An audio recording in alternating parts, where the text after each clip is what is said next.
Let's talk about Jennie. She's dropped a new solo single, and the internet is ablaze with speculation that it's a diss track. Now, I haven't listened to it yet, don't drag me, but based on the buzz, it's clear this song has struck a nerve, whether it's addressing the pressure idols face, media scrutiny, or just her own personal struggles. Jennie is no stranger to making bold statements through her art. From what I've gathered, fans are divided. Some think this is Jennie's way of reclaiming her voice after years of criticism, while others believe it's a subtle jab at those who've doubted her. Either way, Jennie's not here to play nice, and honestly, I'm here for it. The woman has dealt with so much, from unfair backlash to invasive headlines. If anyone deserves to clap back, it's her. But let's not forget Jennie's track record with her solo work. Her previous songs have always been deeply personal yet universally relatable. Whether it's the sleek production or the raw emotion in her delivery, Jennie knows how to connect with her audience. This new single seems no different, and I can't wait to dissect the lyrics once I finally listen to it.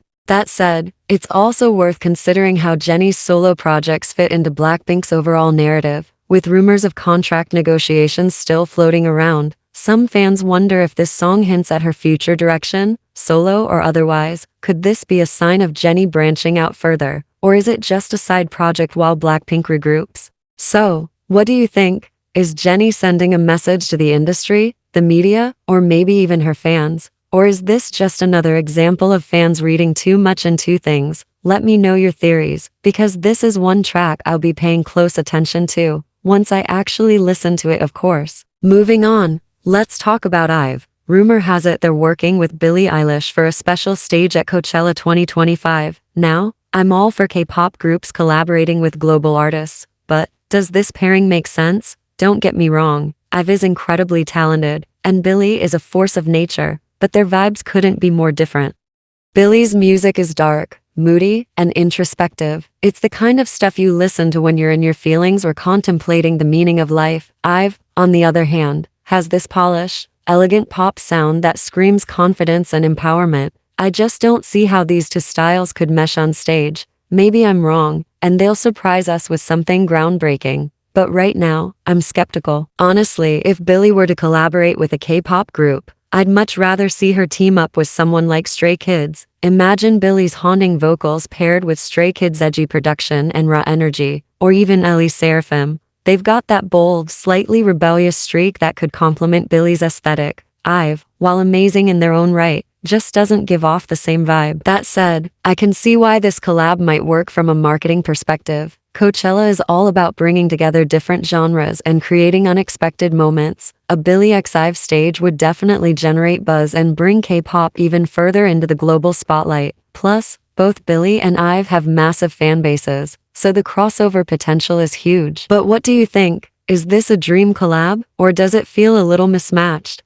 And if you could pair Billie with any K-pop group, who would it be? Let's hear your thoughts, because I'm curious if I'm the only one who feels this way. Next up, let's talk about SM Entertainment and their decision to debut a RIIZE subunit. Now, I have one question. Why? This feels like the worst timing imaginable. RIIZE is still reeling from the backlash after Seunghan's departure, with fans boycotting the group left and right. So why on earth would SM think this is the right moment to introduce a subunit? To me, this screams damage control. Maybe SM is hoping a subunit will distract fans from the controversy and shift the narrative. But honestly, it feels more like self-sabotage. How can a group that's still trying to establish its identity start splitting off into subunits? It's like building a house and deciding to add an extension before the foundation is even set.